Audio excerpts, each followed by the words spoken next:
नमस्कार, G capital में आपका स्वागत है।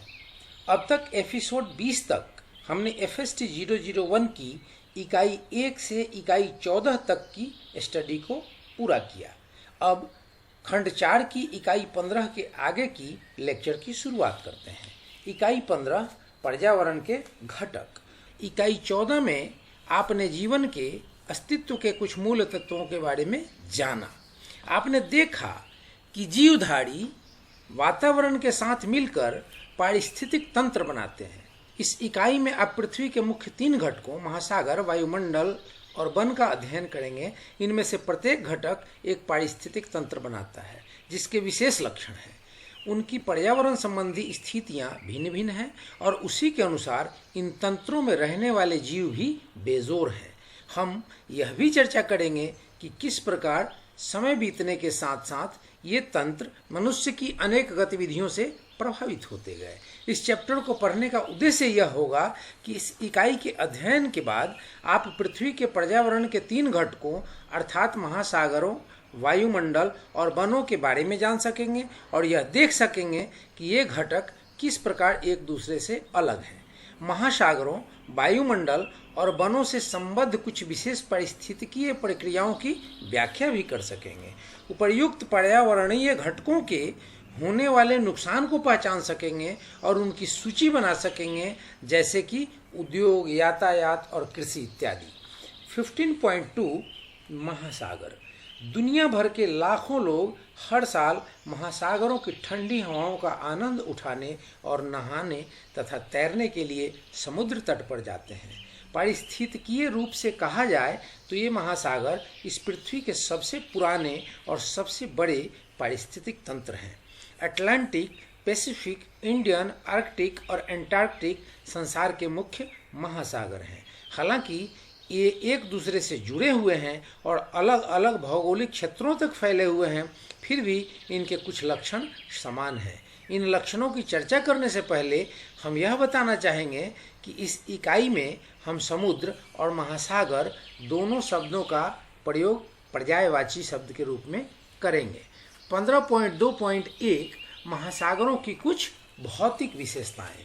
महासागर इतने विशाल होते हैं कि वे मनुष्य की कल्पना को चौंका देते हैं। पृथ्वी की सतह के 70% भाग में महासागर फैले हुए हैं। ये महासागर तट के पास छिछले हैं और बीच में गहरे हो जाते हैं। इन समुद्रों में पानी के नीचे खाइयाँ, घाटियाँ और पहाड़ियाँ होती हैं। पैसिफिक महासागर मध्य में सबसे अधिक गहरा है और उसकी गहराई माउंट एवरेस्ट, जो संसार की सबसे ऊंची चोटी है, उससे भी ज़्यादा है। महासागर का पानी कभी भी शांत नहीं रहता। पानी के सतह पर हवा के घर्षण से तरंगें पैदा होती हैं जो पृष्ठ जल को गतिशील बनाए रखती हैं। महासागर में दूसरे प्रकार की गति है, ज्वार भाटा, जो समुद्र के किनारे अच्छी तरह से दिखाई पड़ती हैं। समुद्र का जल स्तर 24 घंटे में 2 बार उठता है और 2 बार ही गिरता है। ज्वार भाटों का मुख्य कारण सूर्य और चंद्रमा का गुरुत्वाकर्षण है। जब सूर्य और चंद्रमा पृथ्वी की एक तरफ होते हैं तो तटीय जल में ज्वार आता है और पानी सबसे ज़्यादा ऊंचाई तक उठता है। पर जब सूर्य और चंद्रमा विपरीत दिशा में रहते हैं तो भाटा आता है और पानी सबसे कम ऊंचाई पर रहता है। महासागर की धाराएं जल के दूसरे प्रकार की गति हैं। धाराएं कई तरह से पैदा होती हैं। तापमान तथा घनत्व में अंतर, पृथ्वी के घूर्णन का प्रभाव और बहने वाली हवाओं के कारण ये धाराएं पानी को उसी प्रकार दूर दूर तक ले जाती हैं जिस प्रकार नदियां पृथ्वी पर पानी को। महासागर का पानी लवण युक्त होता है। पानी के प्रति 1000 भाग में लगभग 35 भाग लवण होता है। सोडियम क्लोराइड या साधारण नमक महासागर के पानी का प्रमुख लवण घटक है। बाकी के लवण हैं मैग्नीशियम, कैल्शियम और पोटेशियम। इतनी ज़्यादा मात्रा में लवण समुद्र में नदियों द्वारा थोड़ी थोड़ी मात्रा में पृथ्वी से लाया जाता है। महासागरों का ध्रुवीय क्षेत्रों में न्यूनतम ताप 0 सेल्सियस के काफ़ी नीचे और उष्णकटिबंधीय क्षेत्रों में उच्चतम ताप लगभग 28 डिग्री सेल्सियस तक होता है। समुद्री पर्यावरण का दूसरा पहलू दाब है।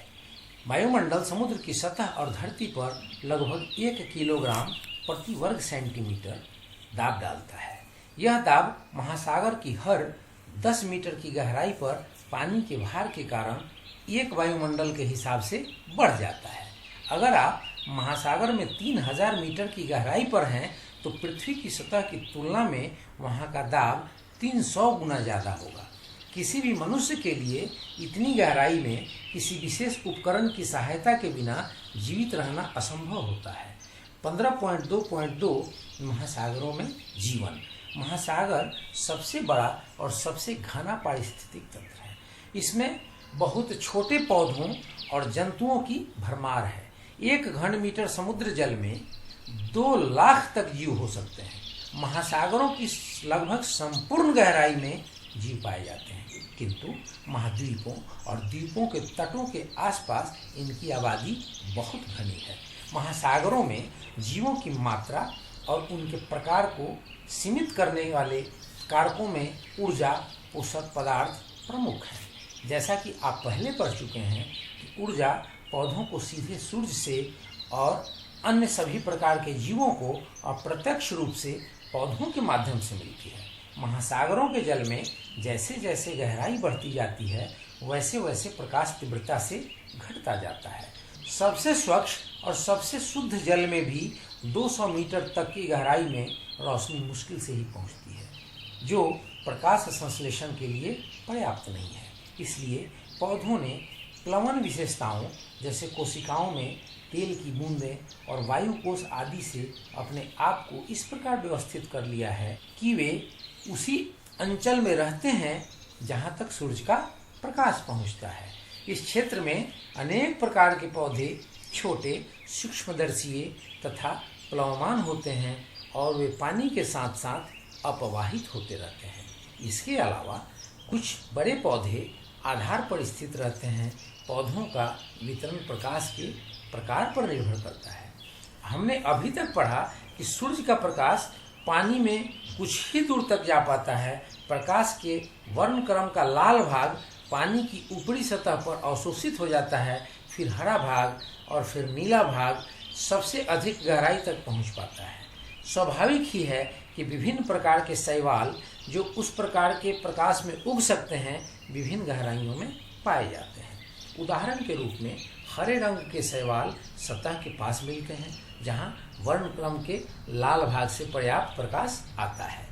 भूरे शैवाल उथले पानी में उगते हैं जहां आमतौर पर हरे और लाल किस्म की रोशनी होती है और अधिक गहरे जल में नीला प्रकाश उपलब्ध होने के कारण लाल शैवाल होते हैं। इसी प्रकार प्राणी पलवक भी अनुक्षेत्र वर्गीकरण दर्शाते हैं। ऊपरी परत में छोटे प्राणी पाद पलवक के साथ रहते हैं और उनसे ही ऊर्जा लेते हैं। इनसे थोड़ा नीचे प्राणियों या जंतुओं को ऊर्जा उन अपशिष्ट पदार्थों और मृत समूहों से मिलती हैं जो डूब जाते हैं या उन जीवित प्राणियों से मिलती हैं जो नीचे तैरते रहते हैं। मृत समूह ऊपर से नीचे की ओर अपवाहित होते हैं और वे धीरे धीरे गिरते हैं। एक छोटे से चिंगट को 3000 मीटर तक पहुंचने में 1 सप्ताह लग जाता है। बड़े जैव पदार्थों को छोड़कर बाकी सब की अवरोहण की दर इतनी धीमी होती है कि इनके सबसे गहरे पानी में इस समुद्र की तली में पहुंचने से पहले ही खा लिए जाते हैं, सड़ जाते हैं अथवा धुल जाते हैं। इस प्रकार हम जैसे जैसे समुद्र में नीचे जाते हैं खाना कम होता जाता है। समुद्र के बीच के भाग अर्थात 200 मीटर से अधिक की गहराई में धूप नहीं पहुंच पाती, इसलिए वहां पौधे नहीं उग सकते। यही कारण है कि पौधों को खाने वाले जीव तली में नहीं रह सकते। भोजन प्राप्ति के लिए यह आवश्यक है कि वे अच्छे तैराक हों। उनमें से कुछ पानी की ऊपरी परतों में आते हैं और भोजन पाने के बाद वापस चले जाते हैं। जैसे जैसे आप और नीचे उतरते हैं यानी 600 मीटर से भी नीचे आ जाते हैं तो धूप पूरी तरह विलुप्त हो जाती है। केवल इतना ही नहीं, जैसे जैसे और गहराई में जाते हैं ताप भी गिरता जाता है और दाब बढ़ जाता है। यहाँ भी जीवन है। मछलियों की 2000 से अधिक जातियाँ और अनेक प्रकार के जीवन पाए जाते हैं। आइए यह देखें कि इन जीवों ने कठिन परिस्थितियों के लिए अपने आप को किस प्रकार अनुकूल बनाया है। इस पूरी तरह से अंधेरे अंचल में बहुत से जीव अपना स्वयं का प्रकाश उत्पन्न करते हैं और इसको जीव संदीप्त कहते हैं। यह प्रकाश इन्हें शिकार पकड़ने में अथवा विपरीत लिंगी को आकर्षित करने में सहायता करता है। कुछ जंतु जैसे स्पंज, जेलीफिश, कोम्ब, जेलियां, घोंघे, कृमि, भांगुर ताड़े, स्क्विड, गहरे समुद्र के चिंगट और झींगा प्रकाश उत्पन्न करते हैं। इन प्रकाशोत्पादक जीवों में कुछ जीवाणु होते हैं जो वस्तुतः प्रकाश का उत्सर्जन करते हैं। इन जीवाणुओं के समूह जीवों के शरीर पर बने विशेष कोष्ठों में रहते हैं। उदाहरण के लिए मछली में ये सिर की तरफ, उनकी पूंछ के अंत पर या उनके शरीर के दोनों बगलों में स्थित होते हैं। प्रकाश की आवश्यकता न होने पर मछली अपारदर्शी झिल्ली को गिरा लेती है या प्रकाशोत्पादक जीवाणुओं को रक्त की सप्लाई कम कर देती है। प्रकाशोत्पादक जीव आमतौर पर नीले, हरे या पीले रंग का प्रकाश निकालते हैं। प्रकाश की गर्मी या उसकी अनुपस्थिति का सामना करने के लिए अनुकूलन के अतिरिक्त कुछ जीवों ने अधिकाधिक गहराई पर उच्च दाब से निपटने के लिए तरीके खोज लिए हैं।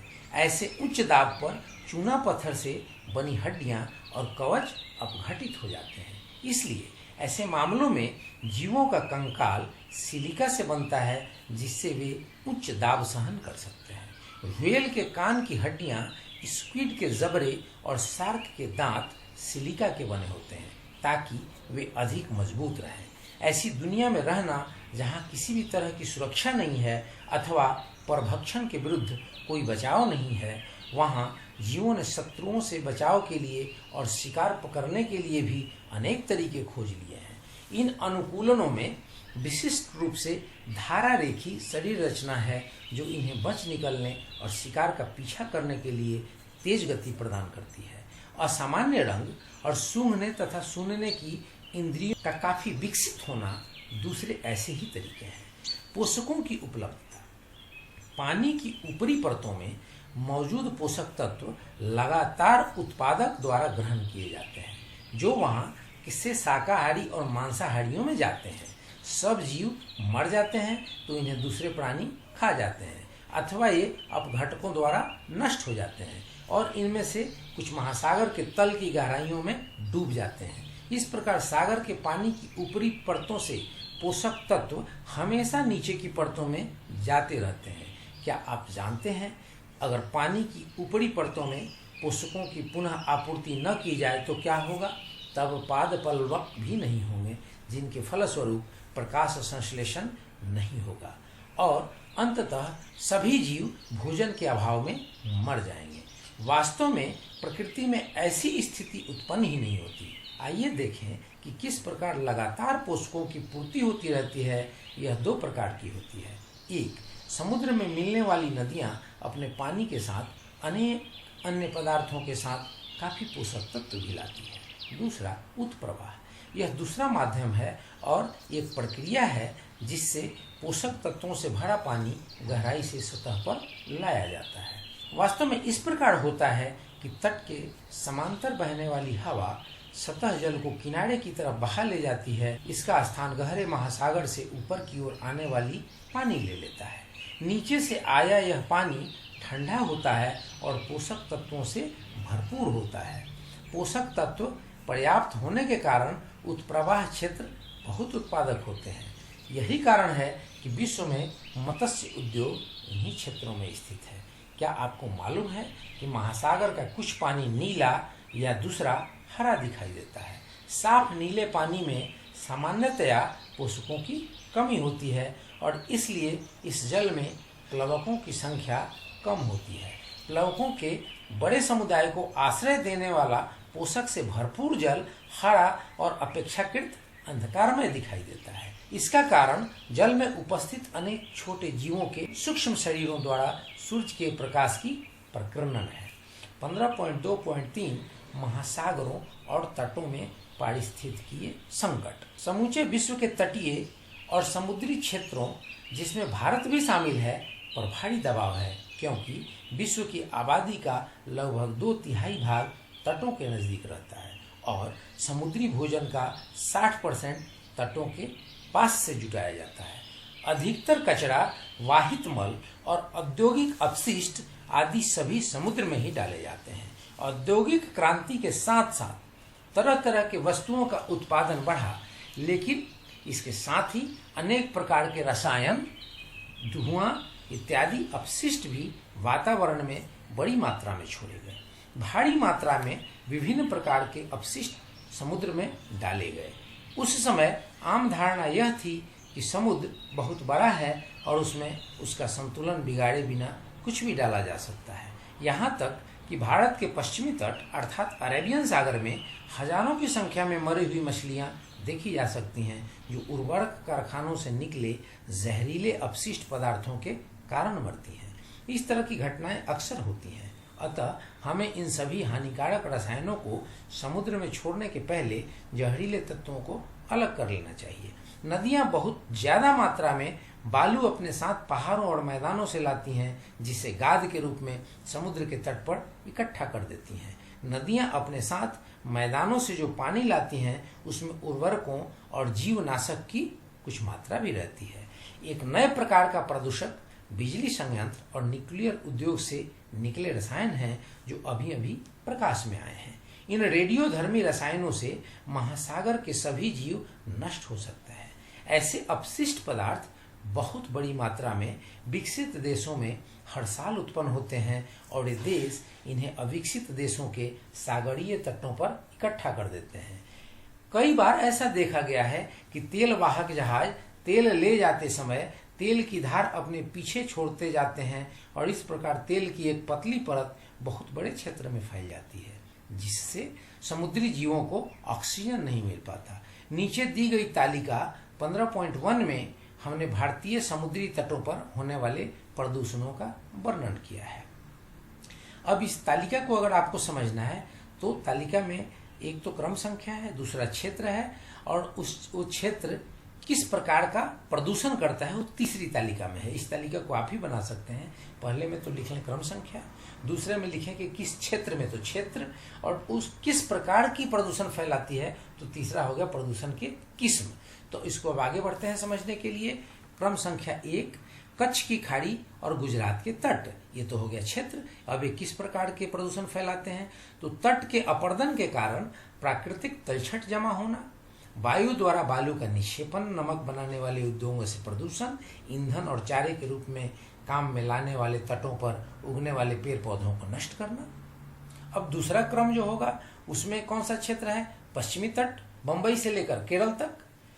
तो उसमें कौन से किस्म के हम प्रदूषण फैलाते हैं तो तेल वेधन और टैंकरों से बिखरा तेल, कारखाने से प्रदूषण, ऊपरी भूमियों से बाढ़, केरल में आमतौर पर मिलने वाली सेल्विनिया जैसे खरपतवार का हमला, कच्छ वनस्पति का नाश, जीवाश्मीय ईंधनों का दोहन, नौ संचालन मार्गों को गहरा करने के लिए तल मार्चा। तीसरा क्रम होगा दक्षिण पूर्वी तट के साथ मन्नार की खाड़ी और पाल की खाड़ी, औद्योगिक काम के लिए प्रवालों का आखनन। चौथी क्रम में आएगी लक्षद्वीप, लैगूनों में अत्यधिक गाद का जमा होना, तट के साथ साथ निर्माण कार्य जैसे कि मिनिकाय में प्रवाल पॉलिप पर एकेंथेस्टर प्लैंकी जैसे परभक्षियों की वृद्धि।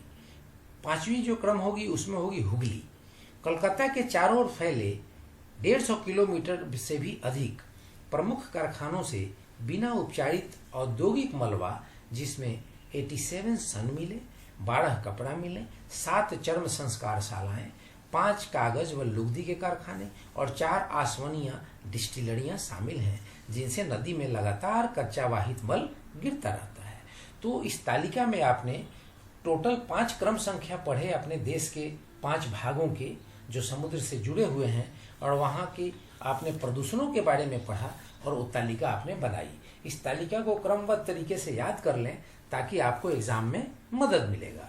हमें हमेशा याद रखना चाहिए कि सागर हमारे लिए बहुत ही महत्वपूर्ण पारिस्थितिक तंत्र है, जो संसार के लाखों लोगों को भोजन और जीविका देते हैं। सागर से प्राप्त वनस्पतियों से औषधि भी बनाई जाती है, इसलिए हर तरह से प्रयास किया जाना चाहिए कि सागर में किसी भी प्रकार का प्रदूषण न हो और सागर का जीवन चलता रहे। हाल ही में गेंद के बराबर खनिज, जिन्हें नड्यूल कहते हैं, सागर तल में पाए गए हैं। कुछ नॉड्यूल में निकेल और क्रोमियम धातु बहुत ज़्यादा रहती है और उनका आर्थिक महत्व होता है। इन धातुओं के खनन के लिए अत्यधिक विकसित तकनीक चाहिए और भारत ने इस दिशा में कदम उठाना शुरू भी कर दिया है। 15.3 वायुमंडल। वायुमंडल उपयोगी गैसों का आवरण है। इसी कारण हमारा ग्रह बेजोर है और यहाँ जीवन पनपता है। अगर पृथ्वी का वायुमंडल नहीं होता तो सांस लेने के लिए न तो ऑक्सीजन होती, न ही पौधों के खाना बनाने के लिए कार्बन डाइऑक्साइड। दिन के समय यह ग्रह सूर्य से आने वाली किरणों से झुलस जाता और रात में ताप हिमांक से कहीं ज्यादा नीचे गिर जाता। ऐसी परिस्थितियों में कोई भी जीवधारी जीवित नहीं बचता। इसलिए पृथ्वी पर जीवन का अस्तित्व बने रहने के लिए वायुमंडल की उपस्थिति का होना अति आवश्यक है। आइए अब हम वायुमंडल के मुख्य गुणों को जानें। 15.3.1 वायुमंडल के लक्षण। वायुमंडल गैसों का मिश्रण है। इसमें आयतन के हिसाब से 78.08% नाइट्रोजन, 21% ऑक्सीजन और 0.03% कार्बन डाइऑक्साइड के अलावा अल्प मात्रा में दूसरी गैसें भी हैं। ओजोन की पतली परत पृथ्वी के जीवन के लिए महत्वपूर्ण है। वायुमंडल में जल वाष्प भी पर्याप्त मात्रा में होती है। यह वाष्प महासागरों, झीलों और नदियों आदि से वाष्पित होती है। अब हम वायुमंडल के कुछ महत्वपूर्ण गैसों के बारे में और विस्तार से बात करेंगे। वायु का एक महत्वपूर्ण घटक ऑक्सीजन है, जिसका दूसरा नाम जीवनदायी भी है। इसके बिना जीवन को चलाने वाली रासायनिक प्रक्रियाएं संभव ही नहीं है। मनुष्य खाने और पानी के बिना कुछ देर जीवित रह सकता है, लेकिन बिना ऑक्सीजन के कुछ मिनटों से ज्यादा जिंदा नहीं रह सकता। सिर्फ ऑक्सीजन के कारण ज्वलन की प्रक्रिया संभव है। खाना पकाने के लिए उद्योगों में तथा अन्य अनेक कार्यों में उपयोगी आग केवल वायु में मौजूद ऑक्सीजन के कारण ही जल पाती है। वायुमंडल का दूसरा महत्वपूर्ण घटक नाइट्रोजन है और हम जिस हवा में सांस लेते हैं उसमें यह भारी मात्रा में होती है। हम ज्यादा समय तक शुद्ध ऑक्सीजन में सांस नहीं ले सकते। अगर कभी शुद्ध ऑक्सीजन में आग भड़क उठे तो उसे बुझाना मुश्किल हो जाएगा, परंतु नाइट्रोजन की उपस्थिति के कारण ऐसी स्थिति नहीं आ पाती। वायुमंडल का दूसरा महत्वपूर्ण घटक कार्बन डाइऑक्साइड है। आप पहले ही इकाई 14 में पढ़ चुके हैं कि प्रकाश संश्लेषण की प्रक्रिया द्वारा भोजन निर्माण में पौधे इस गैस को काम में लाते हैं। इस प्रकार तैयार किया गया भोजन दूसरे जीवों के लिए ऊर्जा के स्रोत का काम करता है। ऑर्गन, हीलियम इत्यादि दूसरी गैसें वायुमंडल में होती हैं। दूसरे पदार्थों से अभिक्रिया न करने के कारण इन्हें अक्रिय गैस कहते हैं। जैसे कि हमने इकाई 12 में पढ़ा है कि पृथ्वी की सतह से लगभग 25 किलोमीटर ऊपर ओजोन की एक परत है। ओजोन ऑक्सीजन का एक रूप है। ओजोन के प्रत्येक अणु में ऑक्सीजन के 3 परमाणु होते हैं, जबकि साधारण ऑक्सीजन अणु में केवल 2 परमाणु होते हैं। ओजोन की परत पृथ्वी पर आने वाले सूर्य प्रकाश की पराबैंगनी किरणों की बहुत बड़ी मात्रा को सोख कर एक रचनात्मक भूमिका निभाती है और हमें चमड़ी जलने और दूसरी हानिकारक प्रभावों से बचाती है। दूसरा पॉइंट है गैसों, धूल कणों और धुएं के अतिरिक्त विभिन्न प्रकार के जीव वायुमंडल में रहते हैं। तीसरा पॉइंट, जैसे जैसे ऊंचाई बढ़ती जाती है वायुमंडल कम घना होता जाता है और लगभग 4000 मीटर की ऊंचाई पर मनुष्य तथा अन्य जीव बिना ऑक्सीजन के जीवित नहीं रह सकते। 15.3.2 वायुमंडल में जीवन।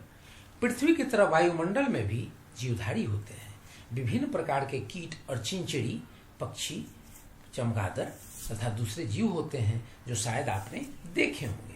वे उड़ने तथा शिकार पकड़ने जैसी अनेक गतिविधियां वायु को माध्यम बनाकर प्रभावशाली ढंग से करते हैं। चमगादड़, पक्षी आदि जीव उत्कृष्ट विमान चालक के समान हैं। हवा में बने रहने के लिए इन्होंने पंख और उन पंखों को चलाने के लिए शक्तिशाली मांसपेशियां विकसित कर ली हैं। इनमें से कुछ की, विशेष रूप से पक्षियों की दृष्टि बहुत अच्छी होती है। शिकार झपटने और उसे पकड़े रहने के लिए इनके पास पंजे जैसे सुविकसित संरचनाएं होती हैं। क्या आपने कभी विशालकाय पक्षी उकाब को हवा में उड़ने वाली छोटी चिड़ियों को पकड़ते हुए देखा है? यह सचमुच देखने लायक नजारा होता है कि कैसे उकाब बहुत तेज रफ्तार से दूर दराज की जगह से आता है, शिकार पर झपटता है, उसे अपने पंजों में मजबूती से जकड़ लेता है और फिर किसी शांत जगह के लिए उड़ जाता है ताकि बैठकर अपने शिकार का आनंद उठा सके। भोजन की तलाश में पक्षी प्रायः जमीन के काफी नजदीक उड़ते हैं, लेकिन कभी कभी वे 1500 मीटर की ऊंचाई पर भी उड़ते हैं। एक महाद्वीप से दूसरे महाद्वीप को जाने वाली प्रवासी पक्षियों को लंबी दूरियां तय करनी पड़ती है और ये लगभग 6000 मीटर की अविश्वसनीय ऊंचाई पर उड़ते हैं। इस ऊंचाई पर आने का उनका उद्देश्य अधिक ऊंचाई पर पवन की सुविधा प्राप्त करना है, जो कि प्रायः तेज और स्थायी होते हैं। ये पक्षी पवन की धारा के साथ साथ उड़ते हैं और इस तरह पर्याप्त ऊर्जा बचा लेते हैं। इन बड़े जीवों के अतिरिक्त, जिन्हें हम अपनी आंखों से बिना किसी यंत्र की सहायता से देख सकते हैं, वायु में अनेक किस्म के जीव होते हैं जिन्हें हम सूक्ष्मदर्शी द्वारा देख सकते हैं। कई पादपों के बीजाणु जैसे कि कवक, मॉस, फर इत्यादि, कई तरह के पराग कण, जीवाणु, वायरस एवं पौधों के छोटे बीज भी हवा में पाए जाते हैं। डबल रोटी के टुकड़े को हवा में खुला रखकर कुछ दिन बाद देखने पर कवक के बीजाणुओं को देखा जा सकता है। ये विभिन्न रंगों के मखमली पैबंद से दिखाई देते हैं। ये सब भिन्न प्रकार के फफूंद हैं जिनके बीजाणु हवा में पाए जाते हैं और जैसे ही उन्हें उपयुक्त आधार जैसे डबल रोटी इत्यादि मिल जाते हैं तो वे उस पर उग आते हैं। इसी प्रकार उन स्थानों में जहां आसपास मनुष्यों की बस्ती नहीं होती, वहां विभिन्न प्रकार के पौधों के समूह देखने को मिलते हैं। यहाँ तक कि ज्वालामुखी से निकला लावा ठंडा हो जाता है तो उस पर भी अनेक प्रकार के पौधे उग जाते हैं। आप सोचते होंगे कि यह पौधे इन स्थानों पर कैसे आए। वास्तव में उनके बीजाणु या बीज हवा में रहते हैं और उपर्युक्त परिस्थितियां मिलने पर उगना शुरू कर देते हैं। इस प्रकार पौधों का छोटा समूह बन जाता है। कवक और अन्य पौधे अनगिनत संख्या में बीजाणु या बीज उत्पन्न करते हैं ताकि वे ऐसी जगह पहुंच सकें जहां उगने के लिए सही परिस्थितियां जैसे कि जल, धूप आदि उपलब्ध हों और वे बीजाणु या बीज वयस्क पौधे बन सकें। स्पीसीज की उत्तरजीविता के लिए यह अनुकूलन आवश्यक है। हवा द्वारा वितरित होने वाले बीजों में कुछ विशेष लक्षण होते हैं, जैसे कि उनकी सतहों पर बाल, पंख जैसी संरचनाएं और हल्का वजन। हवा में तैरने के लिए सुविकसित रचना तंत्र के कारण कुछ बीजाणु, बीज अथवा पराग कणों को हवा की धाराएं अत्यधिक ऊंचाइयों तक ले जाती हैं। इसलिए जीवन के रूप अत्यधिक ऊंचाइयों पर भी देखने को मिलते हैं। कई बार आपने देखा होगा कि कुछ लोगों को अचानक ही बहुत सी छींकें आती हैं तथा आंखों से पानी सा निकलता है और उनकी चमड़ी पर खुजली सी होने लगती है और कईयों को तो सांस लेने में कठिनाई होती है। ऐसे आमतौर पर एलर्जी के नाम से भी जाना जाता है। क्या आप जानते हैं कि इसका कारण क्या है? कई प्रकार की एलर्जी हवा में मौजूद बीजाणुओं या पराग कणों से होती है। इन बीजाणुओं को बिना यंत्रों की सहायता के नहीं देखा जा सकता। पराग ज्वर एक ऐसी एलर्जी है जो कुछ विशेष पेड़ों, घासों या खरपतवारों के पराग के अंतः श्वसन सांस द्वारा भीतर जाने से होती है। ये सभी पवन द्वारा ले जाए जाते हैं और संवेदनशील व्यक्तियों को प्रभावित करते हैं। अभी तक हमने वायुमंडल की कुछ भौतिक विशेषताओं के बारे में चर्चा की और देखा कि किस तरह का जीवन इसमें पाया जाता है। आइए अब हम संक्षेप में पारिस्थितिक तंत्र में हुए नुकसान की चर्चा करें। 15.3.3 पारिस्थितिकीय संकट।